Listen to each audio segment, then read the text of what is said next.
Hello সম্মানিত viewers, আমার YouTube চ্যানেলের পক্ষ থেকে সবাইকে স্বাগতম জানিয়ে আজকে নতুন আরেকটি ভিডিও নিয়ে আসলাম। 4টি প্রোডাক্ট দেখতে পাচ্ছেন আমাদের স্ক্রিনে। এই 4টি প্রোডাক্ট ভিআইপি লক সিস্টেম, সহবাসের সময় বাড়ে এবং আপনার পুরুষাঙ্গ বড় হবে, মোটা হবে। দীর্ঘ সময় পারফরমেন্স করতে আমাদের এই 4টি প্রোডাক্ট ব্যবহার করতে পারেন। প্রথমত আমরা দেখাচ্ছি, এটা হচ্ছে আপনার জাম্বো কন্ডম।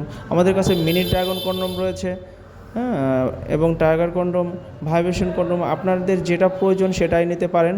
যাদের 4.5 ইঞ্চি পুরুষাঙ্গ তারা ছোট সাইজ নেবেন, আর যারা 5 ইঞ্চির উপর এবং 5 ইঞ্চি তারা এই বড়ো সাইজটা নেবেন। অবশ্যই এই প্রোডাক্টটি নিতে হলে সারা বাংলাদেশে আমরা হোম ডেলিভারি করে থাকি। আমাদের স্ক্রিনে দেখানো নাম্বারে হোয়াটসঅ্যাপ এবং ইমো নাম্বার রয়েছে, এখানে নক দিলে আমরা সম্পূর্ণ ভিডিও এবং আপনাদেরকে এই প্রোডাক্ট সম্পর্কে জানিয়ে দেব। আপনারা অর্ডার দিলে হাতে পেয়ে টাকা দেওয়ার সুযোগ আছে, তাই আজ দেরি না করে অবশ্যই অর্ডার করুন। ধন্যবাদ।